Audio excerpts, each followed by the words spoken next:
Pour vous, mes chers enfants, aujourd'hui, et surtout pour toi, Philippe, je vous prépare le fameux gâteau Reine-Élisabeth, qui n'est pas ma recette, en fait, c'est la recette de Mamie Reine. Alors, sans plus tarder, je vous parle des ingrédients. Alors, on a besoin de 1/4 de tasse de beurre. Tout va être écrit dans le message. Un œuf battu. Une cuillère à thé de soda à pâte ou du bicarbonate. Une cuillère à thé de vanille. Une tasse de sucre blanc. Une tasse de dattes. Moi, j'utilise des dattes fraîches, là, c'est pas mal meilleur. Évidemment, vous enlevez les noyaux s'il y en a. Après ça, une tasse et demie de farine et une cuillère à thé de poudre à pâte. Alors, première chose, on part le four à 350. Voilà. Et on moule, on graisse un moule de 9 pouces à peu près. Moi, je prends des moules là, qui s'ouvrent ici, là, c'est plus facile. Tu graisses ton moule de beurre, puis on démarre avec, c'est super facile comme recette, là. On démarre avec le beurre. D'abord, on met notre beurre.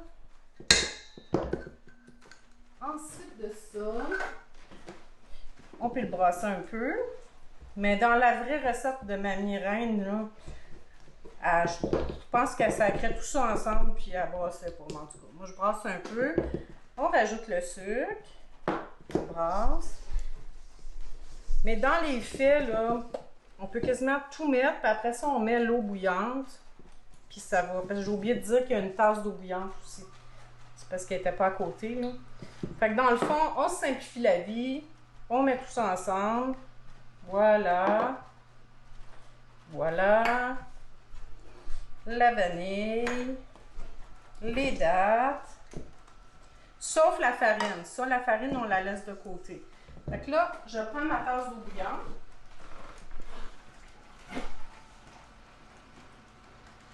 Donc, une tasse d'eau bouillante. Et je mets ça là-dedans. Et on brasse bien. On brasse bien tout ça. Là, le beurre, il va fondre. Le beurre, il fond. Les dattes se ramollissent. Là, je vais me prendre un petit cuillère. Juste pour enlever ça. On va laisser le beurre fondre bien comme il faut. Voilà, on brasse jusqu'à temps que tout soit bien mélangé, le beurre fondu.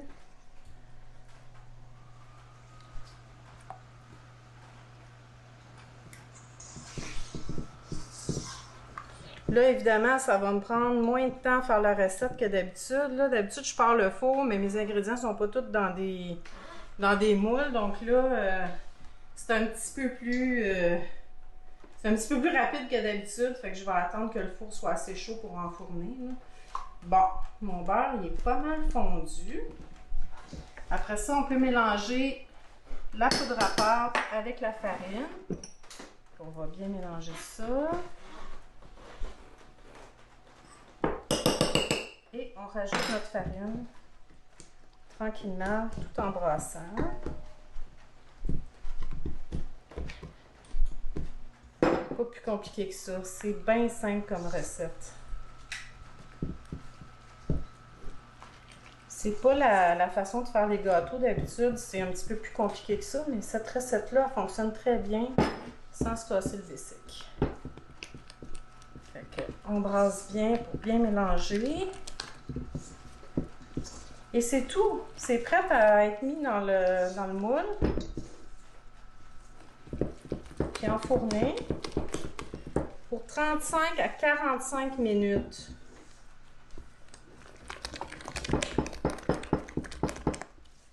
On brasse bien juste pour défaire tout comme il faut. Voilà. Ça y est. Alors, on met ça dans le moule. Je vais redéfaire encore un petit peu, juste pour être sûr que tous les motons de farine sont défaits. Normalement, dans les règles de l'art, on dirait, ben, il faut que tu tamises ta farine, mais moi, sérieusement, je la tamise jamais, ma farine, puis ça marche très bien. Alors, on verse le tout dans le moule. Et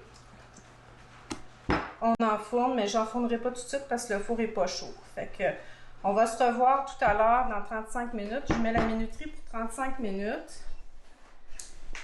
Puis on va le démouler, mais en attendant, on va faire le glaçage. Alors, on se revoit tout à l'heure. OK, on est de retour pour faire ce qui est le meilleur dans le gâteau Reine-Élisabeth, le crémage. Alors, je viens juste d'enfourner le gâteau. Pendant ce temps-là, on fait le crémage. En fait, le crémage, ça prend 5 à 10 minutes à cuire. Normalement, je le fais plus juste avant de sortir le gâteau du four. Mais vous pouvez le faire avant, puis vous le laissez très bas. Là. Alors, on a une tasse de notre coco râpé. On a 3/4 de tasse de cassonade. On met tout ça dans un chaudron. Pas compliqué. Encore une fois, c'est très simple. Crème ou lait? Moi, je mets plutôt de la crème quand j'en ai. Là, c'est de la 35%, mais ça peut être de la crème 15% ou ça peut être du lait aussi. Dépendamment de ce que vous voulez. Mais moi, je trouve que la crème, c'est très bon. Donc, c'est 1/4 de tasse de crème ou de lait. Et du beurre, un tiers de tasse de beurre. Ça, en fait, c'est un petit peu modifié de la recette originale de Mamie Reine. Mamie Reine, c'est la moitié moins. Moi, je trouve qu'il manque de glaçage. Je fais toujours double recette de glaçage. Alors, voilà. On met ça sur le feu. À feu, évidemment, assez élevé, mais pas trop non plus, là, peut-être un petit peu plus que la moitié. Là. Puis on brasse tout ça, puis ça va tout se ramollir tranquillement. On peut le laisser partir là, tant que c'est pas chaud. Alors voilà ce que ça donne quand ça commence à chauffer. Ça fond, le beurre est en train de fondre, la crème se liquéfie. Si vous trouvez que c'est trop épais, moi, je vois franchement pas mal à l'œil pour ce crémage. Comme là, je trouve qu'il est quand même épais un peu. Si vous trouvez qu'il est trop épais, vous pouvez rajouter un peu de crème ou un peu de lait, dans une autre cuillère, mettons. Ouais, il va être correct, je pense, mais peut-être qu'il en rajouter un peu. Fait que là, quand vous voyez que ça commence à bouillonner, descendez le feu un petit peu. Là, je vais faire un petit clin d'œil à ma belle-sœur Estelle, qui, à chaque fois qu'elle vient chez nous, me demande la fameuse recette, puis j'oublie toujours d'y envoyer. Fait que, Estelle, c'est pour toi un peu aussi cette vidéo. Fait que je mets un petit peu plus de lait. C'est de la crème pas mal que j'avais mis tantôt, mais là, j'ai plus de crème, fait que je mets un peu de lait. Voilà, là, c'est plus la texture que je veux.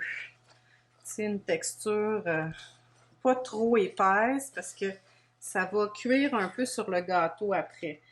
Donc là, on va le laisser bouillonner un petit peu comme ça, là, un petit 5 minutes, je dirais, là. En brassant, évidemment, pour pas que ça colle. Puis après ça, ben, on fait juste le mettre à très low, là, je veux dire au plus bas. Puis on attend, quand le gâteau va être cuit, on va le mettre dessus, mais on va y revenir tantôt. OK, on reprend notre crémage. Alors, finalement, je l'ai éteint parce que c'était trop long, là. Je l'ai éteint, puis là, je viens de le redémarrer parce qu'il reste 2 minutes à peu près pour le gâteau. Fait que, voilà. L'autre chose, c'est que je trouvais que la texture était un petit peu trop épaisse. Fait que j'ai rajouté encore un peu de lait. Regardez la texture que ça a l'air, là. Faut que ça soit assez... Pas trop liquide, mais quand même un peu, là, pour que ça s'étende bien. Fait qu'on ferme le rond, puis on va checker notre gâteau.